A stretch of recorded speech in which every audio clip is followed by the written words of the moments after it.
안녕하십니까. 조국혁신당 비례대표 김진영입니다.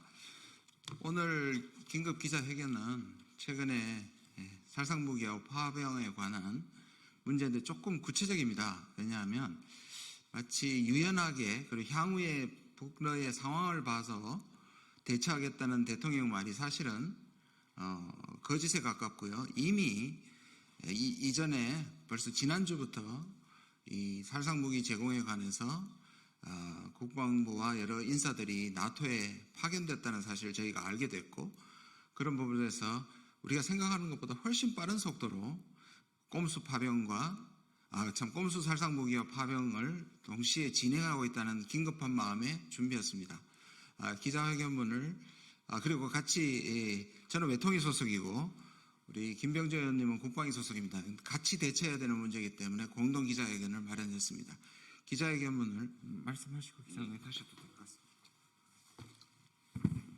네, 그래서 우크라이나 살상무기 지원에 관련된 기자회견을 하겠습니다. 윤석열 정부의 우크라이나 살상무기 지원 추진을 즉각 중단하라. 국방부 직원들의 나토 본부 출장 목적과 결과를 즉시 공개하라.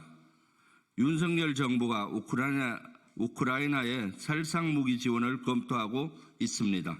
국방부, 육군, 탄약정책 담당관 등 군 관계자들이 이미 나토 본부에 나가 있다는 사실도 확인했습니다. 대한민국은 2023년부터 우크라이나의 비살상 물자만을 지원해 왔습니다. 그리고 인도적 지원도 같이 해왔습니다. 그러나 북러 군사동맹이 체결된 지난 6월부터 윤석열 정부는 호시탐탐 우크라이나 살상무기 지원 확대를 검토했습니다. 북한군의 러시아 파병선이 제기된 후 그동안 이 방안은 급물살을 타고 있습니다. 전 세계가 전쟁의 피로에 쌓여 종전을 외치는 시점에서 살상무기 지원 검토와 지원 관련된 행동들은 정상적이지가 아니합니다. 또한 현재 우리 군의 탄약 재고 사항을 보면 살상무기 지원 추진은 국방력을 약화시키는 무리한 지원입니다. 살상무기 지원은 군수품 관리법 제13조에 따른 불용품에 대한 무상양도 혹은 제14조에 따른 무상대여 방식밖에 없는데 탄약은 불용품이 아니므로 사실상 무상대여입니다. 군수품관리법 제14조는 군수물자의 무상대여의 전제 조건을 각 군의 운용이나 작전에 특별한 지장이 없다고 인정될 때라고 명확히 규정하고 있습니다. 그러나 현 시점에서 우크라이나에 대한 탄약류 지원은 해당 법조항을 명백히 위반한 것임과 동시에 우리 군의 대비태세를 약화하는 것입니다.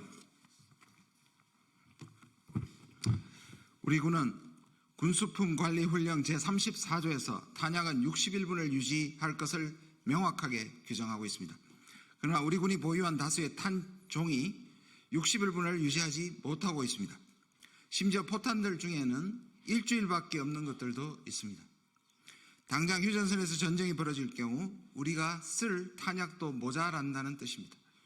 북한의 도발이나 국지전이 벌어지지 않는다는 보장이 없다면 우크라이나에 대한 탄약 지원은 명백히 각 군의 운영이나 작전에 지장을 주는 것입니다.